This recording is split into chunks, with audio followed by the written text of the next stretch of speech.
భగవంతుడు యోగ నిద్రలో ఉంటాడు అని అంటారు. కొంతమంది నిద్రబోయిన తర్వాత భగవంతుడు మా కోరికలు ఎలా తీరుస్తారు అని మూర్ఖంగా మాట్లాడుతూ ఉంటారు. హ్మ్. అసలేంటమ్మా దాని గురించి వివరణ యోగ ఇవ్వండి? నిద్ర అంటే నిద్రపోవడం అని కాదు. హ్మ్. ఆయన పూర్తిగా ఎందులో అంటే ధ్యానంలో ఉండడం అని. ఇప్పుడు మనమైనా యోగ నిద్ర అంటే అదే కదా! కామ్‌గా అంటే మనస్సుని పూర్తిగా ఆపేసి ఉండడం. ఆపేసి. అలాంటప్పుడు విష్ణుమూర్తి నుంచి మనకొచ్చే శక్తి ఏదైతే ఉంటుంది అంటే హ్మ్. విష్ణుమూర్తి మనలో ఉన్న మాయల్ని తొలగిస్తాడు కాబట్టి హ్మ్. ఆయన యోగ నిద్రలో ఉన్న టైంలో చేయడం ద్వారా మనలో ఉన్న మాయల్ని పూర్తిగా తొలగించుకోవడానికి. ఎందుకంటే జనరల్‌గా మనం అబద్ధంలో ఎక్కువ ఉంటాం. అవును. నిజంలో నిజంలో తక్కువ. తక్కువ.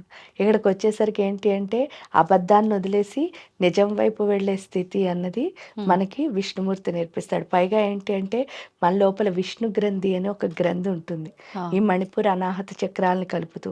ఆ విష్ణు గ్రంథి విభేదన అయితేనే సాధకుడు ముందుకు వెళ్ళడానికి అవకాశం ఉంది. హ్మ్. కాబట్టి ఆయన యోగ నిద్రలో ఉన్నప్పుడు ఆయన్ని ధ్యానం చేయడం ద్వారా, హ్మ్. ఆయన శక్తికి మనం ఏమవుతాం పూర్తిగా కనెక్ట్ కనెక్ట్ అయిపోతామమ్మా? అయిపోతాం. హ్మ్. ఎప్పుడైతే కనెక్ట్ అయ్యామో ఏంటి అనంటే వీళ్ళు ఆయన కోరికలు తీర్చడానికి చేసేది కాదు సాధన హ్మ్. ఫస్ట్. మనం అర్థం చేసుకోవాలి. కోరికలు ఏమీ లేకుండా చేసుకోవడానికి చేసేదే సాధన. ఆ! కాబట్టి ఇంక మూర్ఖత్వంగా మాట్లాడడానికి ఏం లేదు. అవును.